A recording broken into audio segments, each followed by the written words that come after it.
नमस्कार. आजच्या वेळेत बघायचं आहे तर नवी गणित भाग 1 त्याच्यामधला सराव सूची 3.2 मधला प्रश्न क्रमांक 6. काय दिलं आहे? खालील माहिती पदावलीच्या रूपात लिहा आणि पदावलीला सोपे रूप द्या. ओके, तर प्रश्न काय दिला बघूया. एका आयताकृती शेताची लांबी कंसामध्ये 2a वर्ग अधिक 3b वर्ग दिली आहे, म्हणजे मीटरमध्ये, आणि रुंदी काय दिली आहे? हे बघा, a वर्ग अधिक b वर्ग मीटरमध्ये आहे. तर शेतकऱ्याने शेतामध्ये a वर्ग वजा b वर्ग मीटर बाजू असलेल्या चौरसाकृती जागेवर घर बांधले, तर उरलेल्या शेताचे क्षेत्रफळ किती? हे बघा, हा प्रश्न म्हणजे काय बघा, आयताकृती शेताची लांबी. आता हे आयताकृती शेत आहे, समजा हे आयताकृती शेत आहे, त्याची लांबी रुंदी आपल्याला दिली आहे. ओके, तर ह्याचं आधी क्षेत्रफळ काढूया, म्हणजे ह्याचं पूर्ण क्षेत्रफळ. आणि आता त्याच्यामध्ये काय केलं, शेतकऱ्याने शेतामध्ये चौरसाकृती जागेवर घर बांधले, म्हणजे इकडे कुठेतरी घर बांधलं. बघा, हा चौरस आहे, समजा इथे घर बांधलं आहे. ओके, तर चौरसाकृती जागेवर घर बांधले, उरलेलं शेताचे क्षेत्रफळ काढा. म्हणजे चौरसाचे क्षेत्रफळ आपल्याला नंतर काढावं लागेल. पहिलं शेताचे क्षेत्रफळ, त्याच्यानंतर चौरसाचे क्षेत्रफळ, आणि या शेताच्या क्षेत्रफळामधून चौरसाचे क्षेत्रफळ वजा केले की काय येणार आहे? उरलेल्या शेताचे क्षेत्रफळ.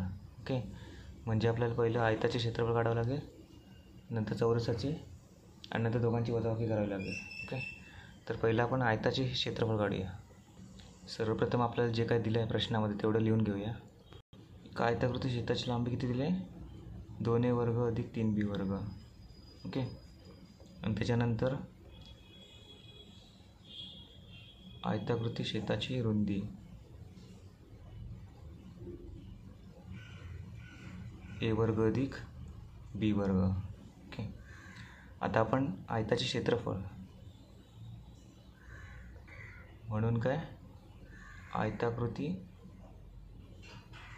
शेताचे क्षेत्रफळ. आता शेत कसं आयताकृती आहे, म्हणून आयताचे क्षेत्रफळ काय आहे? लांबी गुणिले रुंदी.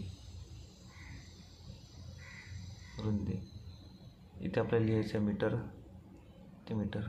ओके, आता लांबी काय, हे बघा कंसामध्ये लिहूया, 2a वर्ग अधिक 3b वर्ग गुणिले a वर्ग अधिक b वर्ग.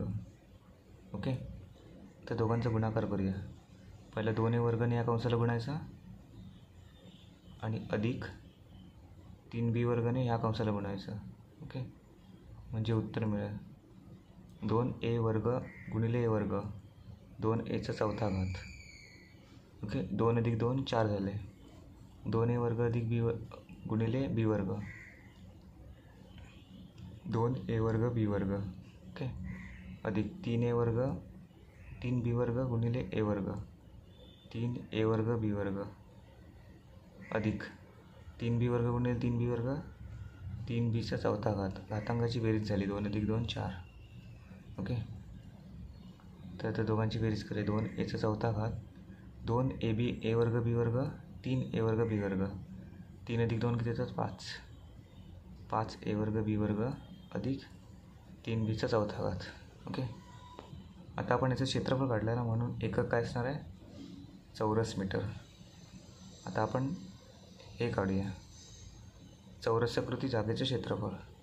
ओके, आयताचे क्षेत्रफळ आपण काढलेलं आहे, आता चौरसाकृती जागेचे क्षेत्रफळ काढूया. चौरसाकृती घराची बाजू किती आहे?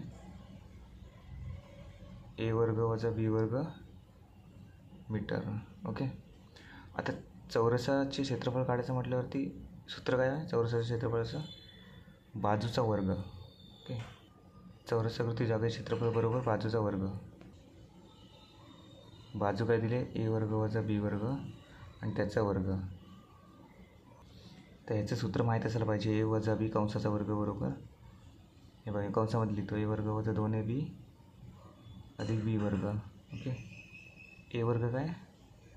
a चा चौथा घात वजा 2 गुणिले a वर्ग b वर्ग, 2 गुणिले a वर्ग b वर्ग अधिक b चा चौथा घात. ओके,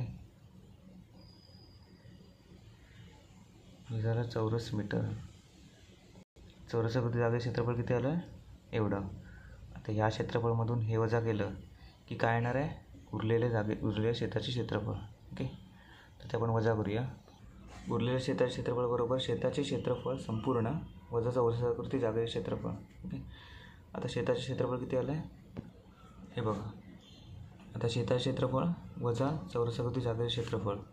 ओके, तर 2 हे जसं आहे तसं लिहूया. 5a वर्ग b वर्ग अधिक 3b वर्ग, 3bचा चौथा घात.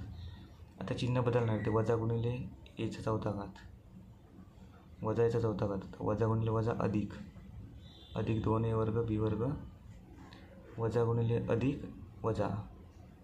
ओके, बीचा चौथा घात. आता जे चौथा घात आहे वगैरे हे सगळे एकत्र आणूया आपण. 2aचा चौथा घात अधिक वजा एचा चौथा घात, त्याच्यानंतर अधिक 5a वर्ग b वर्ग अधिक 2a वर्ग b वर्ग,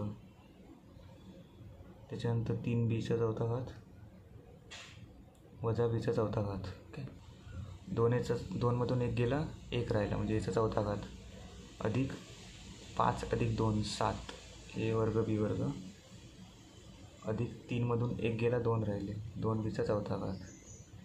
हे झालं फायनल ॲन्सर. ओके, कुठलं फायनल ॲन्सर, उरलेल्या शेताचे क्षेत्रफळ.